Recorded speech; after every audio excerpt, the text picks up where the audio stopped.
and welcome to Your Coaching Journey, a podcast for doctors about coaching. Whether you're a coaching doctor, a doctor who is learning to coach, or a doctor who'd like to build coaching into your professional life, then this is the podcast for you. Hello, I'm Tom Dillon, and with me today is my co-host and business partner, Helen Leathers. Good morning, Helen. How are you? Good morning, Tom. I'm very well. How are you? I'm feeling very driven this morning. Are you? Yes. Oh, why is that?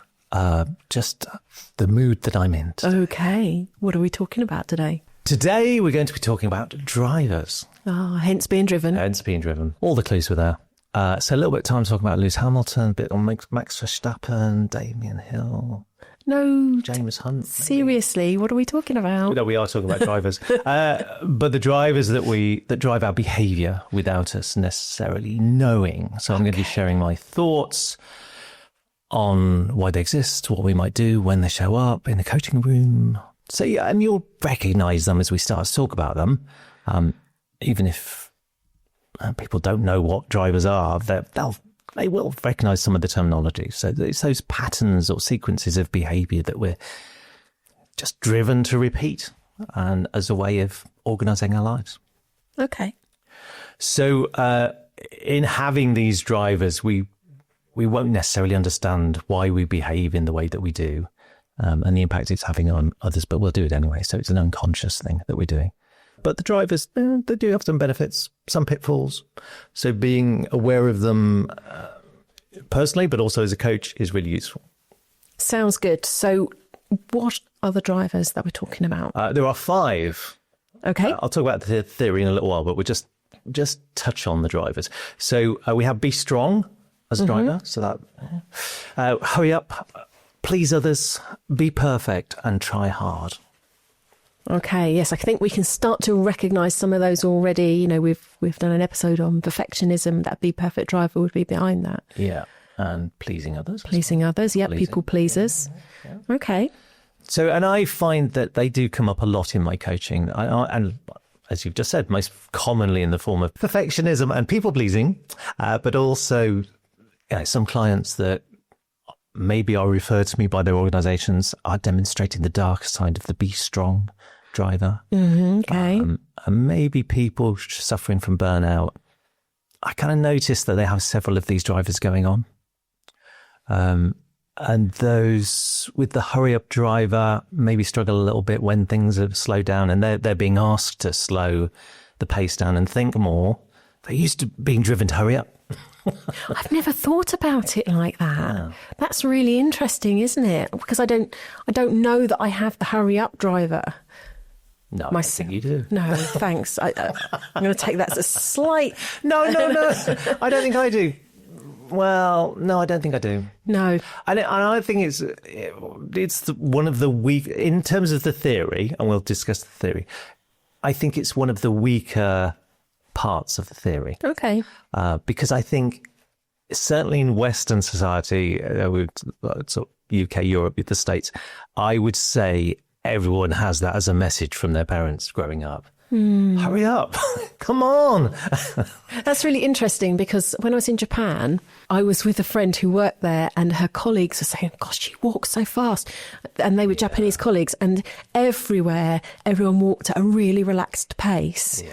Except the Westerners, us, and they didn't have that. Yeah, and I think maybe I kind of included Europe in, but I think if we think about Spanish culture, that idea of mañana, it definitely isn't that hurry up. It's probably changed a little bit, but yes. So I think it's. A lot of people will have it just because that was the message they got from everyone growing up. But come on, hurry along. Maybe a cultural driver. Yeah. But some of them are. So yeah. So there's lots of work for us to do in this space, it sounds like. Yeah. And I say useful for coaches to have a better understanding of where they come from, where the drivers come from, and how we might support people for whom drivers have become problematic. Okay, so let's just add a little bit of meat to the bones of those drivers then. What do we need to know about each of them? Let's start at the beginning with the be strong driver. This really is individuals that have the need to be able to cope in a crisis, deal with difficult people, show resilience and grit, getting through their workload. They just have to be seen to be coping and not in need of any help. They tend to be quite assertive and quite strident in their approach towards other people. But they'll happily take controls of situations. And I think people tend to feel quite safe around them, unless, say the darker side of the be strong is maybe being aggressive. But I think people being in control in that way and being strong, other people will tend to like that. It's leadership, isn't it? Yeah. Yeah. So far, so good. But I think they, with their that persona, they can come across as quite cold and uncaring, say sometimes aggressive. And it's most extreme. They probably come across as quite bullying. So, it's not always a good place to be, but sometimes people are driven to be that way. So that's, and they might have emotional needs that get bottled up and not expressed. Yeah, I certainly recognise the be strong driver. I think that was probably me in the past. I've had to be strong, not ask for help. I've not seen this side of you. Well, no, because I did the work before I met you. That was good. Yeah. And, I think it really manifests in a lot of the women I've worked with as well, about ignoring their own emotional needs, their own physical needs even, because they've got to be strong and they've got to do it all themselves. And taking that step to asking for help is a big one. Yeah. So that's the be strong driver. What about hurry up? What we've touched on a bit there. Yeah, so I think this is probably the weakest part of the theory. So the hurry up driver is that people are driven to do everything quickly, just as quickly as they can. And you do come across people like this, don't you? That just are in a hurry with everything. They just bustle about, just even though there is no hurry. Yeah. They just want to get on with things. And so they're energized by having deadlines and always will try and fit other tasks in. So they just have something on the go all of the time. Now, obviously, that can backfire because, in their haste, they might make mistakes. So they're not necessarily diligent in what they're doing, but they're doing it quickly. Yeah. Or they might decide to do something and go off in the wrong direction because they haven't actually sat and thought about it enough before they do it. So I was working with someone recently in an NHS setting where they were heading up a project, a time-sensitive project, and she was amazing at operationalising everything, getting everything sorted. And her problem really came when she was just required to pause, reflect, think about the bigger picture, strategizing, all of that stuff, and just found that really uncomfortable to not be busy, not be doing the do. So just actually, let's think about this. Where are we going? What are we doing? So that not being in crisis mode was less comfortable for her. Yeah. Interesting. So that's hurry up. Yeah. And I'm just thinking about that. So really for her, the problem then comes with motivation. If there is that lack of a deadline, lack of an urgency, sometimes people can start to procrastinate and feel unmotivated. Yeah. Interesting. Now, the please others driver is, as I say, something we've talked about before. And we did that in a really early episode, like 3 years ago, I think. So that was People Pleasing, and it was episode 17. If our listeners want to find out more about that particular driver, that's a deeper dive. Yeah. But for now, the please others individuals, generally lovely to be around because they're so understanding, willing to help out. If you've got a problem, they will want to help. They're often the sunshine, not always, but they're often the sunshine yellow people of the world. So they're just smiley, happy people, friendly. I bet they hug. They hug, yeah. Tend to pick up on other people's feelings, so they're quite empathetic. They care so much about what other people think that they don't tend to challenge others, even when they know there's a reason to, because they're, reluctant to displease other people. Right. I actually had this with my daughter. She's got a new boss, and she was kind of having a conversation about how it's going to work. And my daughter was saying, well, yeah, if I'm doing something that's annoying you or that just something wrong, just tell me. I'm quite happy for you to give me direction and let me know. And her boss was saying, yeah, but that's really difficult because I don't want to damage the relationship. Oh, And she said, but in not telling me if I'm doing, you're setting me up to fail. And that's going to damage the relationship. So just be honest and have a conversation. But it was really interesting that her manager was saying, I don't want to upset you. yeah. Yeah. Because that's her job, isn't it? That's her job to manage. I mean, obviously, you're not go out of a way to upset her, but having those difficult conversations with your team is part of your job. And if you're not doing that, you're not being a very good manager. But that, people pleasers will not want to have those difficult conversations. They obviously struggle to say no. So if someone asks them to do something, they're likely to accept other people's work and therefore end up feeling overwhelmed because they've got their own work to do. And then suddenly, oh yeah, leave it with me, I'll do it. Will become a thing. I think a bit like my daughter's boss, that people managers will struggle to hold people to account. So even when things aren't going well, they won't have the conversations.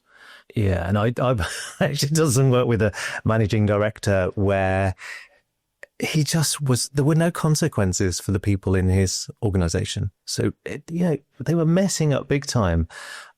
But they would finish a project and it would just move on to the next project and nothing would, they'd probably have a conversation where it didn't go well, but there were no consequences to people really, really messing up and the company losing money because of the mess up. So we did some work around that, how he was going to do.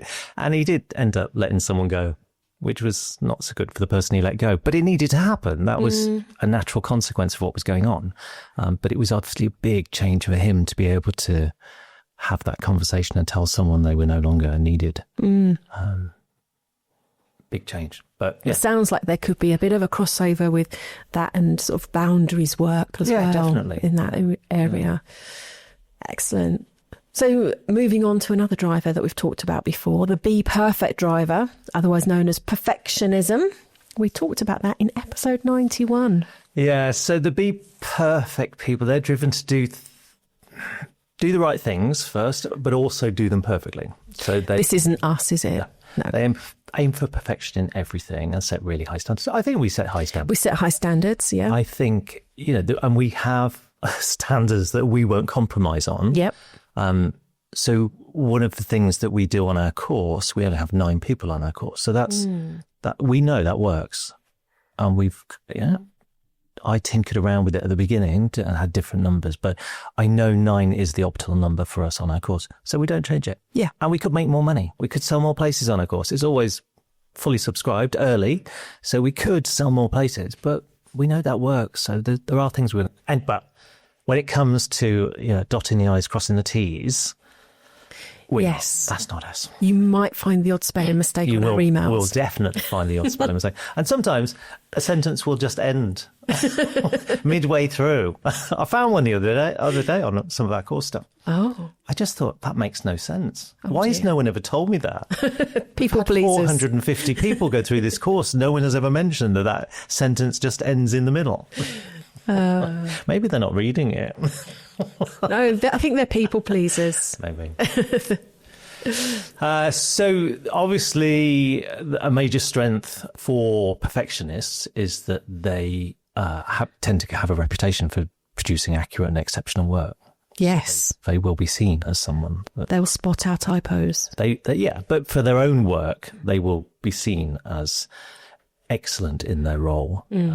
But a big drawback is that they might hang on to stuff because it's not perfect and will miss deadlines because they're still checking the work. They don't want to set it free into the world in case there is a typo. So they put themselves under an awful lot of pressure, and the people around them, because they'll set high standards for the people around them as well.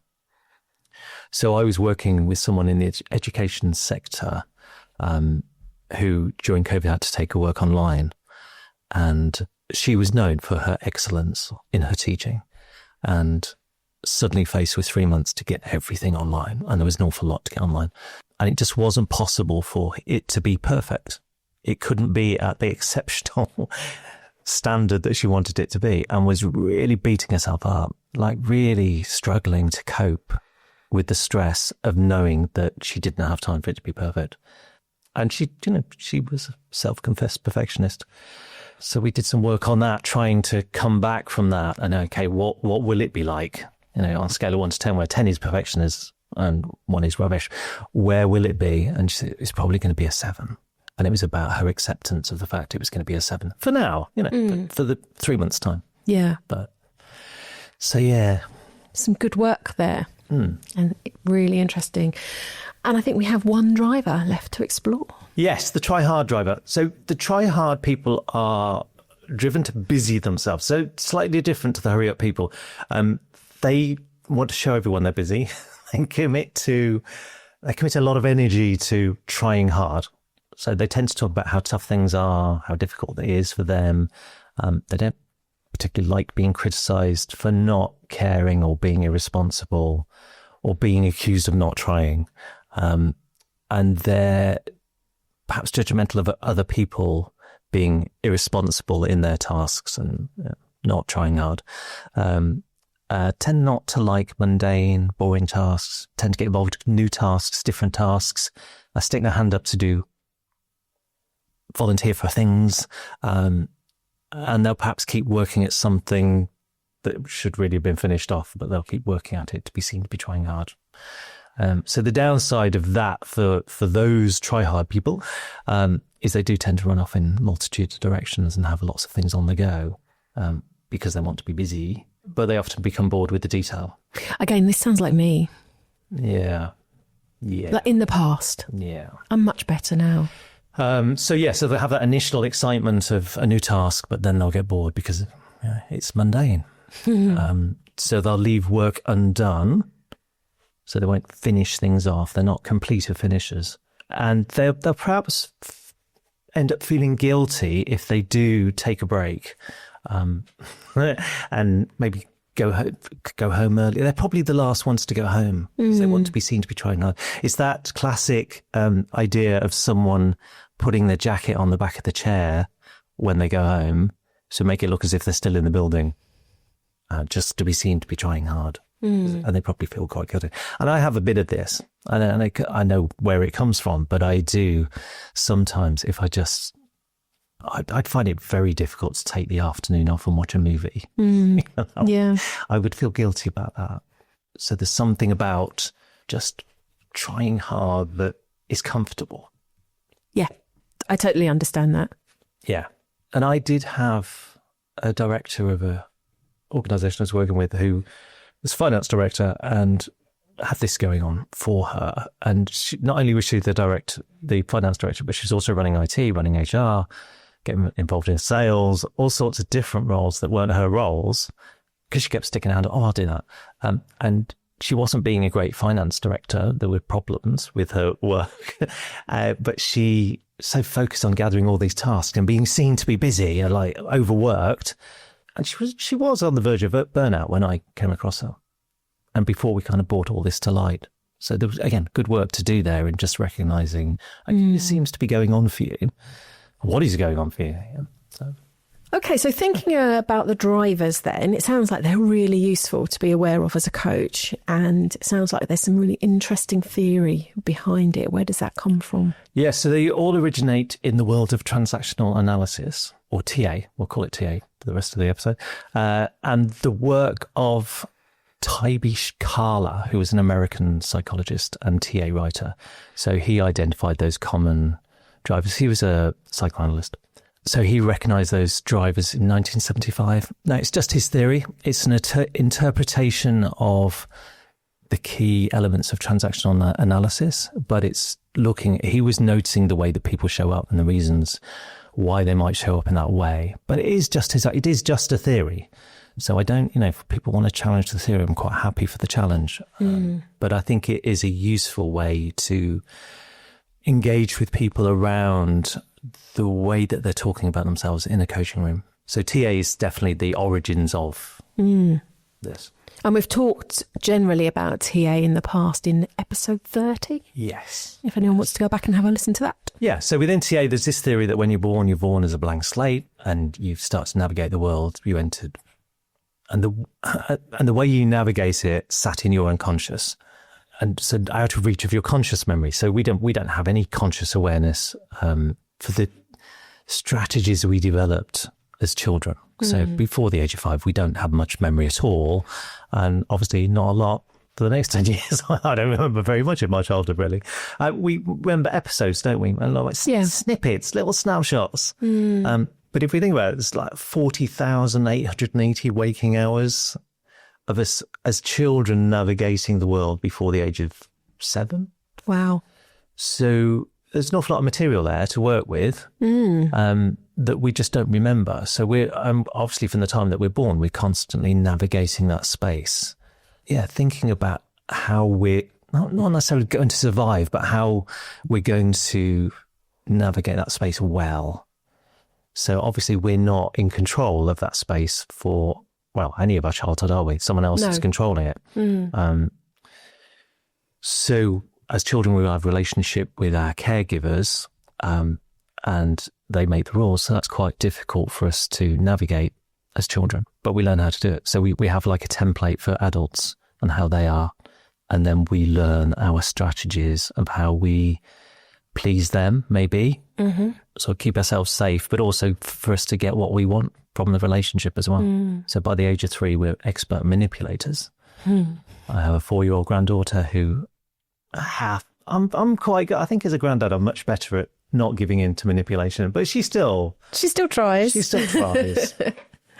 I do tell her that I always win, not in terms of, I'm not one of those dads that always wins at games, but in terms of, a battle of wills. I'm not such a pushover as her mum is, perhaps. So. But yeah, so she's navigating that space. She's learning what works and what doesn't work. And developing patterns of behaviour. Yes. And obviously they're not able to analyse the situation. They're just reacting, aren't they? Children, they're just in that moment reacting. So it's hard work for them. And what makes it quite hard for children is we get messages from our parents and messages that we interpret from ourselves that aren't necessarily the messages that some of the messages are for what they meant, but some of them just aren't. And we get it wrong. And then we start to build up a belief system around what we think has been said to us, the message that we've received. So some of those will be positive, affirmative messages of love and support. Some will be commands, like we talked about the hurry up message. That is a message an awful lot of children are going to have ingrained into them. So that behave yourself, be quiet, mind your manners, that sort of thing. So those commands, and they just become rules for life, don't they? So the lady I was talking about who was a perfectionist, I said, where does that come from? And she said, well, my dad always used to say, if a job's worth doing, it's worth doing well, which is, an adage. He might have only said it a couple of times, but that's where she tracked her perfectionism back to, that she had taken that message on. I'm not sure whether he was a perfectionist or not, but that was something he said. Yeah. So. I think my try hard came from, I just always remember coming back from my first biology exam results and I got 97%. And my dad said, well, what happened to the other 3? Yeah, that's a dad thing to say. Yeah. And it wasn't meant in any way. He was really proud of me. Yeah. But that's like, oh, got to keep going. Got to keep trying. That's not good enough. Yeah, and obviously, parents are doing the best they can with the resources they have available. And yes. They have a job to protect us, and they have some positive intent for us to grow up as fairly stable, independent human beings. But they're not getting it right all the time, are they? So these messages will come, and some of them will be attributions. So we will be told we are a certain way. So that message was not so much you're not good enough because you didn't get 100%, but some messages will be. So you might be told that you're a good girl. So that positive, what's seen as a positive message, but can end up getting a bit skewed. Maybe being seen as clumsy, hopeless at sports. And it might be that they're saying this to other people. So, oh yeah, he's the quiet one, or she's a worry. Yeah. So we will, as children, we'll take on those attributes that become personal, permanent, pervasive. And that's just how we start to see ourselves in the world. And I know that when I first met you, you would describe yourself as clumsy. Yeah. Yeah. Yeah. That's my family role. One of my family roles is the clumsy one. Yeah. And yet, you're no more clumsy than I am. And I don't have that as part of my identity. Well, I don't anymore. No, but that's interesting. And so that's not a message that I had lots of other messages, but just not that one. Yeah. So, yeah.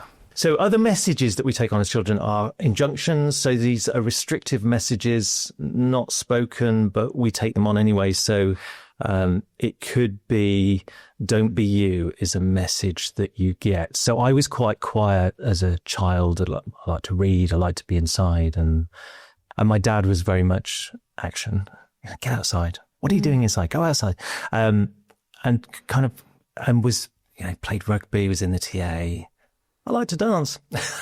And so I definitely got that message of don't be you, which, I ended up rebelling against the message. But for a lot of people, that would they would conform, wouldn't they? They would comply with that. So those injunctions maybe aren't said out loud, but they become the kind of messages that children believe. And we do tend to believe what our parents tell us, don't we? We believe in Father Christmas and Tooth Fairy. And for any children listening, they are obviously true. And you should believe them, of course. And we believe our parents are superheroes and they have all the answers. We have no reasons not to believe them. So those coded messages that we get from them become our truth. And that becomes part of our identity. And that's what we grow up with. So in terms of the drivers are kind of almost a direct way of coping with those messages that we're receiving. And it's about us being okay. So there's a concept in transactional analysis of being okay. So that's Eric Burns' idea that we're all kind of born okay and things happen to us to make us feel not okay. And some of that is the messages we receive from our parents. So the drivers are really about conditional okayness. So the idea that if I try hard, I am okay. I am worthy of love and belonging as long as I'm trying hard. As long as I'm perfect. As long as I'm perfect. As long as I'm pleasing others. As long as I'm strong. Yeah. And that becomes the way that we have to be in order to feel as though we are worthy of love and respect. Or in simple terms, that we're okay. Yeah. And we want to be okay. So we want to engage with other people in a way that lets us know that we're okay. So that's why people are driven to act out these drivers, because they want to feel okay. So when it comes to the coaching room, how are we able to work with these drivers? Well, I think first we're in the perfect position to notice them. And people will say, well, I'm a perfectionist, or well, I'm a bit of a people pleaser. They kind of own them. They have a badge of honor. Yeah. So we can pick up on that. So the language is important if people start to talk about that sort of thing. And it might not be as explicit as that. They might use other language that tells you that is a driver for them. And we can play that back in a respective, supportive, non-judgmental way. So we're playing back what we notice. And we can experiment with the coachee and asking them perhaps to embody a different way of being. If they're struggling with, so this lady I was working with perfectionism, within the coaching room, you could work with someone to role play things not being perfect and just see how that feels for them. So there are different ways that we can engage with it. With that lady, we actually did some kind of reverse scaling where we got to scale back and then to think about what she would include in her non-perfect world of teaching and what she could keep for later when it was possible to make it more excellent. Not perfect, but excellent. So with someone with the please others driver, you might get them to rehearse being relaxed about saying no. We could invite them just to use different vocabulary, different tone of voice, new gestures, expressions. And so we're working within the coaching room, each time they step outside of that driver and try something new, they're kind of demonstrating to themselves that belief that they had, that those drivers are essential to their being worthy of love and belonging, is not necessarily true. Well, it's not true, but... So those little steps build up that ability to let go. Yeah. And still be okay. Yeah, and they start to give themselves permission to do things differently and still be okay. And obviously on our Transformational Coaching Diploma, we do a lot of work in this area. So we have some tools and techniques that people can use that we now don't have time. We've spent half an hour talking about this. We don't have time to talk about tools and techniques, but hopefully that has given people a little bit of an insight into those different drivers. And so we've talked about a couple of them before, but that kind of rounds off the piece on drivers, where they come from, and what we might do with them in the coaching room. But I think the first part is to have an awareness of them, look out for them, raise them with the person that you're coaching, and start to explore them. And I think that self-awareness for them is going to help them to start to think about how their strategies for letting go of some of them. Yeah.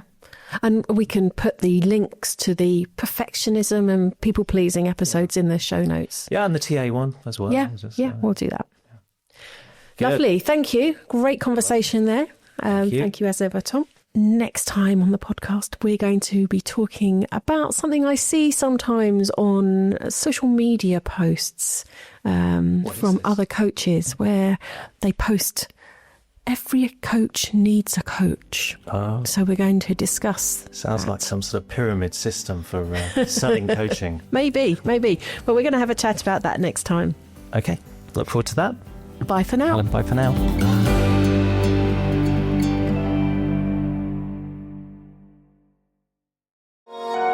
This has been a Monkey Pants Productions podcast.